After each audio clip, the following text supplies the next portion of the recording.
Welcome back to GTU. Young brains don't stand a chance against grasping what pornography actually is. Kristen Jenson is the CEO of Defend Young Minds to tell us more of how we can safeguard our kids. We're going to dive into that in just a second, but let's talk about why you wrote these books. So I wrote Good Pictures, Bad Pictures because I met a woman whose 17-year-old son had started acting out sexually on his younger brothers and sisters. And that was really traumatic, but we found out that pornography was involved. And unfortunately, pornography, kids are very imitative, and so when they see pornography, they sometimes act it out on other more vulnerable children. And that's what happened in this case.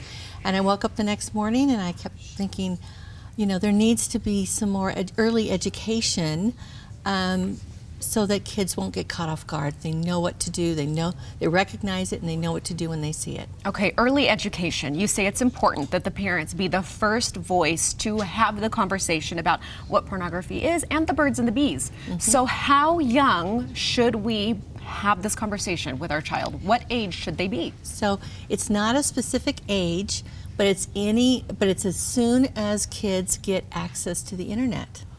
So if they're on any kind of devices that are, internet enabled, then you need to start having these conversations, age appropriate. You know, when kids are 2 and they start toddling and walking, and you say, don't run out into the street, right? You warn them about the dangers. And when they get ready and they get on devices, we have to warn them about some of the dangers of the internet superhighway. Well, you say, Kristen, it is impossible to avoid exposure. So it is really important for them to be exposed by your parents to tell them, hey, this is what's going to happen. I love what you have actually in the back cover of your book. It says, the good news is that even preschoolers can learn a simple definition of bad pictures and can use the term turn, run, and tell.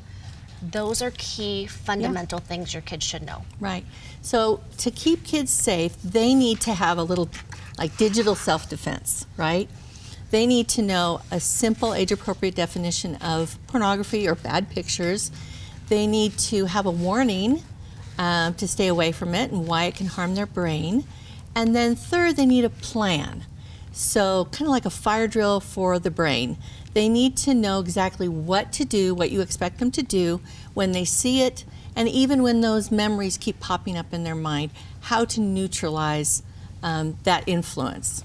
The way you explain it, that the effects can linger. I mean, we've had this conversation before, but I think I'm hearing things in a new way with you, because you think, oh, they'll see it and move on, but no, there's still that aftercare after something is seen. I wanted to show a page so you can see how accessible and simple it is to start the conversation with your child. It's talking about the private parts in a swimsuit, and if they see something that a swimsuit would cover normally uncovered, then that could be a, quote, bad picture, and then you walk them through those steps. Right, so they need a definition, a warning, and a plan, and that's all in these books.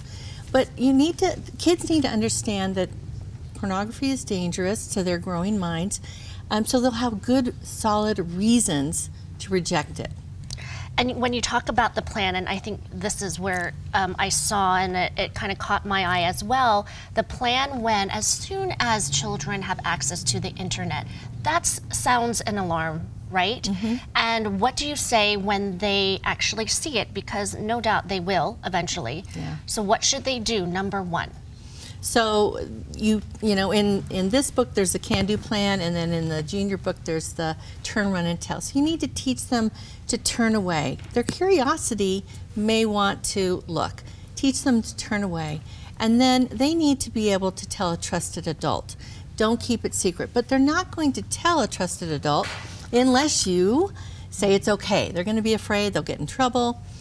But if they'll come and talk to you, then you can help them process it and their feelings. And it's just a healthy way of processing something that is really not healthy for children. There was a 9-year-old boy who his mom had read him Good Pictures, Bad Pictures. 3 days later, he went to school. A classmate pulled out a phone, showed him pornography. He recognized it. He knew he shouldn't be looking at it. He went home and he said, I was scared, but I knew what to do. And every child deserves to know what to do when they're exposed to pornography. And to feel like they have that parent or trusted adult to discuss and connect to. And you also say just keep it scientific, keep it simple, matter of fact. Yeah. Where do we go to learn more and purchase the books? Yeah, they're on Amazon. They've both been Amazon #1 bestsellers. Locally here in Utah, I know they're in Deseret Book. And you can go to defendyoungminds.com to learn more about our books and our resources. We have a curriculum, and we're on social media. So we have a great following on Instagram and Facebook, and not just parents, but educators, therapists, grandmas, grandpas. So just educate yourself, arm the kids, and continue the conversations. Thank you. Thank you, Kristen. Good pictures, bad pictures online. Thank you. Coming up next,